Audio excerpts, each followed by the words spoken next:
Bem-vindos, HB Lovers! Muito obrigada por mais um dia aqui assistindo a gente nessa tarde, noite ou manhã ou qualquer horário que você esteja assistindo. Vocês nunca vão saber. Não esqueçam então de clicar no sininho que o Vitor não sabe onde fica, de compartilhar, de seguir a gente, de se inscrever, porque todo esse apoio é super importante pra gente manter o canal no ar. Se a gente tiver 100 inscritos depois desse vídeo, descubra onde o sininho tá. Bom, minha gente, no vídeo de hoje a gente quer falar com vocês um pouquinho, e a gente vai falar um pouquinho mesmo, não é despropositadamente, sobre o Oriente Médio. E um pouquinho porque é uma região imensa, com uma história antiguíssima que predata Cristo em milênios e milênios. Então a gente não tem pretensão nenhuma de falar sobre o Oriente Médio em um único vídeo. A gente, na época da faculdade, fez História da Ásia, por exemplo, como uma das disciplinas que o curso oferecia. E mesmo nessa disciplina, que durou um semestre, a única coisa que a gente teve sobre o Oriente Médio foi basicamente o Oriente Médio pós-década de 60. Então, assim, é muito recortado e o que a gente vai fazer aqui é muito mais dar certas informações, problematizar com vocês algumas dessas informações que a gente vai dar, pra ver do que sai disso daqui. Em certa medida, a gente quer falar um pouquinho dos antecedentes, assim, né, sobre esses conflitos, né, que existem meio que no Oriente Médio e tal, tentar perceber, na verdade, um pouquinho, como o Vi falou, do que acontece lá. E também desmistificar algumas coisas, né, destruir alguns mitos de vez. E eu acho que a primeira pergunta que é válida a gente fazer pra vocês é: se não é só motivo religioso que leva essa galera a tretar tanto, do jeito que vem tretando e já tretou, por que então que eles tretam dessa forma?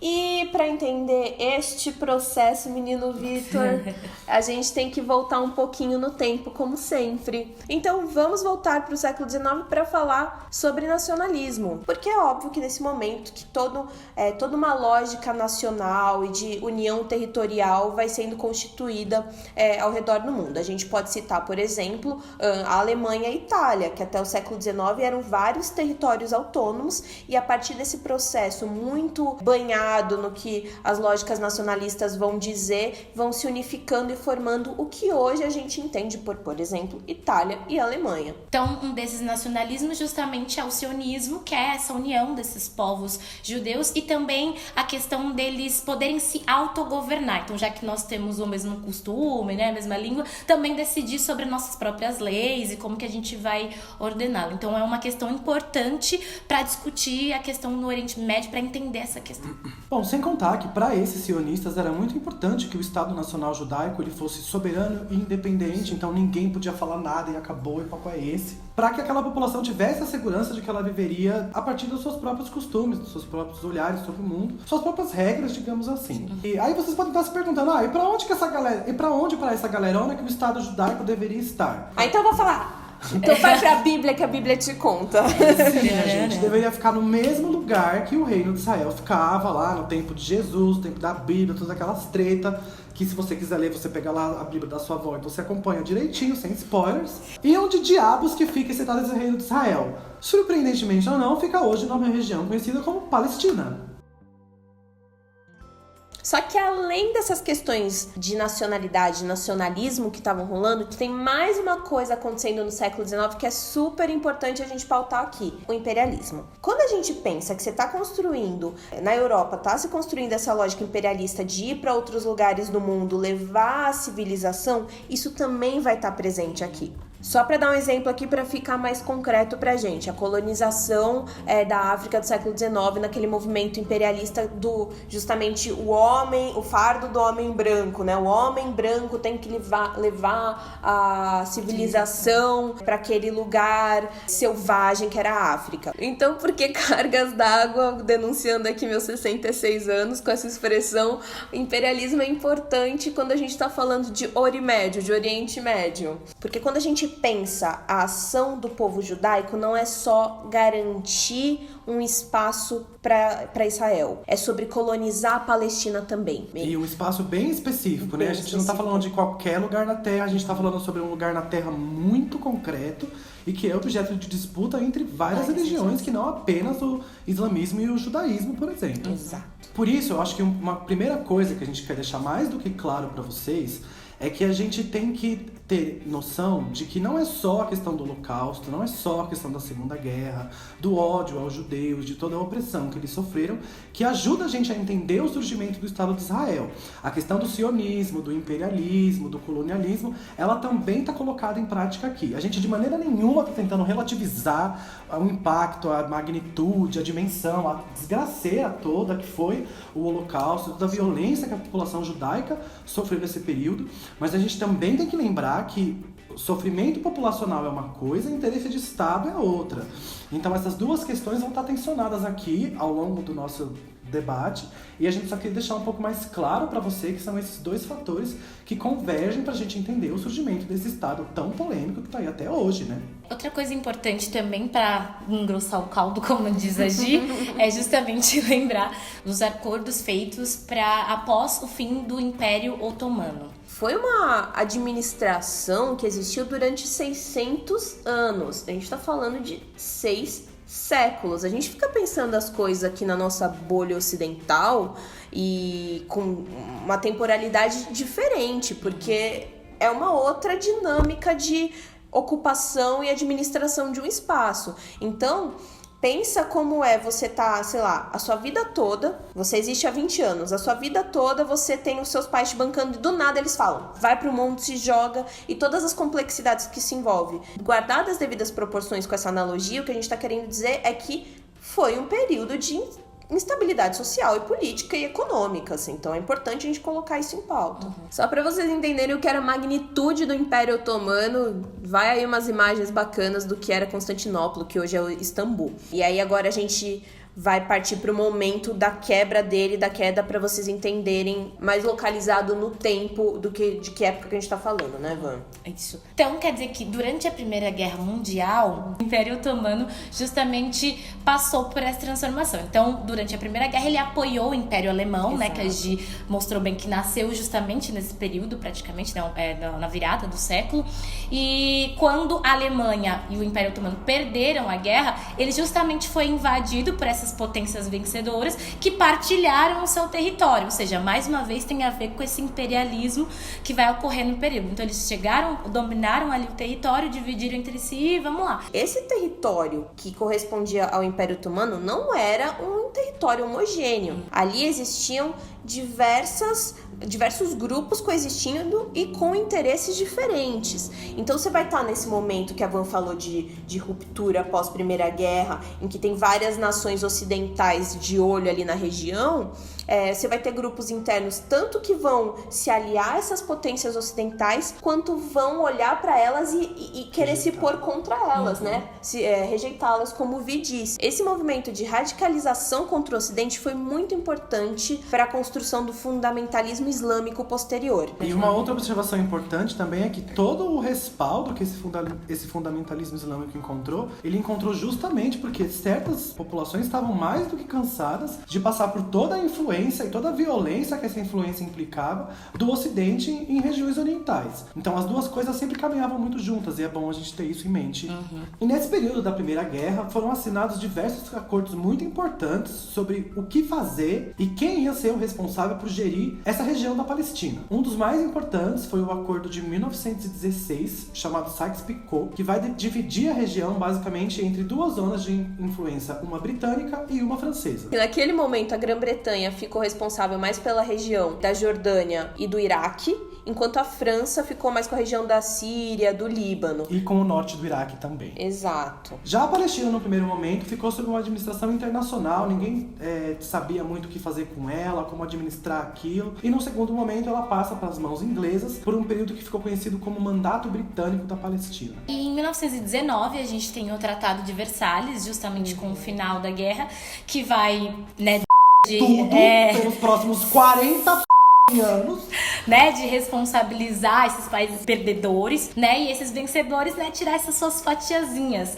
E nessa eles vão declarar a independência desses estados árabes, né, só que eles vão determinar que esses estados tenham os mandatos, como eles chamam, né? Então, tem que ter alguém ali para auxiliar essa galera em decisões oficiais, não sei o quê. Então, a gente sabe que independência se conquista, né? Então, que obviamente isso não era real, né, gente? Outro Outro documento importante pra gente citar aqui, que vai dizer muito sobre o que vai rolar no Oriente Médio depois, é a Declaração de Balfour de 1917, em que a Grã-Bretanha colocava o seu apoio à criação de um território judeu. Então isso também é importante porque fala muito sobre a postura da Grã-Bretanha nesse período todo, mas eu não vou dar spoiler pra vocês, não. Nesse mesmo período, a gente também consegue ver muito forte um crescimento na migração judaica para essa região. Então, de 1920 a 1938, por exemplo, a gente teve um deslocamento de mais de 320 mil judeus para essa região. E essa mesma migração foi ficando cada vez mais forte a partir da época do nazismo, por exemplo, com todo o deslocamento que a movimentação das tropas nazistas causaram no continente europeu como um todo, né? E essa mesma migração foi ampliada com muita força após a ascensão do nazismo. Então, percebendo essa crescente tensão entre os judeus e árabes, óbvio que os britânicos, muito espertinhos, né, falam, vamos pular fora, deixa essa coisa de mandato pra lá, não é mesmo? Pra não se envolver justamente nessas tretas que vão surgir. E outra coisa importante pra se falar, só pra lembrar como Estado e iniciativa privada estão sempre com a mão dada no jogo, ferrando as pessoas. Muitos dos principais bancos ingleses tinham uma influência judaica muito grande. E esses mesmos bancos financiaram ações terroristas israelenses. Então, tem um interesse ali inglês da Grã-Bretanha que foi muito... Por isso que foi muito conveniente se tirar o corpo fora, né? Porque, enfim, tinha um monte... Era um jogo político, né, gente? Jogo político é assim. É xadrez, war, treta, guerra, interesse, poder. Gente... E aí, esses mesmos queridos britânicos, não é, deixaram a questão para a recém-criada Organização das Nações Unidas, a ONU, né? Ou seja, falou assim, ó, toma aí que o filho é de vocês, eu tô saindo fora. Eles assumiram essa questão da partilha da Palestina em 1947 e um ano depois eles iam declarar justamente a independência do Estado de Israel. Acho que tem duas coisas que a gente precisa pontuar para vocês entenderem mais ainda se vocês não sacaram a complexidade do assunto. Nesse momento que a Van fala da ONU colocando a independência do Estado de Israel, há um sentimento de culpa generalizado pela dívida humanitária do Holocausto.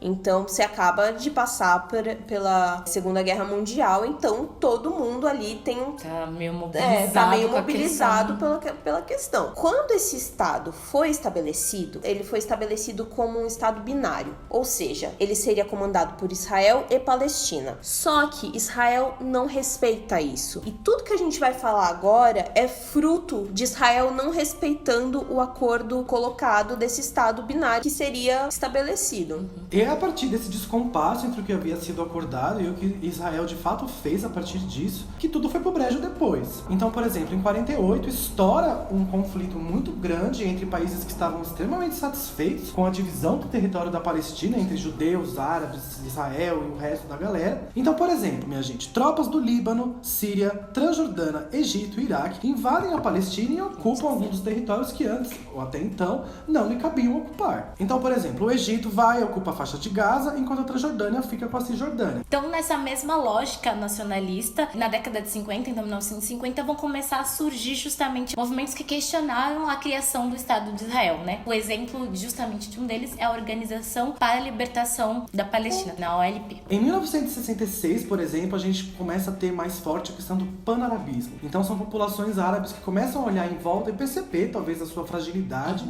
em meio a um acordo político que foi decidido e meio que forçado mesmo pelas nações ocidentais. Então, é um acordo que envolveu, por exemplo, populações das mais diversas. Iraque, Jordânia, Egito, Síria. Sim. Eu acho que é importante porque, no fundo, a gente começa a entender as ações dessas regiões como reflexo de um processo de dominação imperialista ocidental. Então, essas duas óticas, elas se sobrepõem de uma maneira muito clara quando você percebe que o Ocidente vai tentar definir essa região pela ótica do terrorismo, e aí ao ponto de você perceber que muitas vezes, para muita gente, o islâmico é um terrorista, então as duas figuras nunca se desassociam, o que é um erro enorme, muito grotesco de você cometer, ao mesmo tempo que você invisibiliza completamente simplesmente o fato daquelas pessoas estarem resistindo há mais de 60 anos, quase, a uma dominação que foi imposta para elas completamente de fora para dentro, né? Década de 60, mais especificamente em 1967, na Guerra dos 6 Dias, em que você tem um conflito super sangrento e turbulento na região, vai ser caracterizado pela vitória de Israel, na verdade, né? Então Israel sai vitorioso e conquista muitos espaços ali. Então a gente tá vendo todo esse movimento de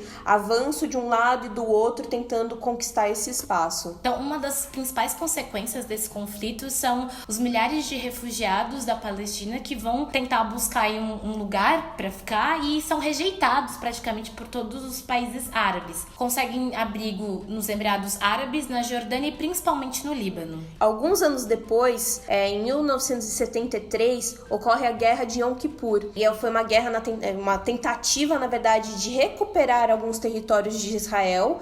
E foi uma guerra muito sangrenta e que trouxe, na verdade, problemas e consequências para todo mundo, inclusive o mundo ocidental, porque foi um dos fatores que gerou a Guerra do Petróleo, né? Após todo esse período, gente, de muito conflito, de muita guerra sangrenta e etc, que a gente acabou de falar, a gente tem um relativo e meio curto período de paz. Então, por exemplo, em 1978, a gente tem um acordo de Camp David, onde pela primeira vez um Estado árabe, no caso o Egito, vai reconhecer o Estado de Israel como um Estado legalizado e legítimo e etc.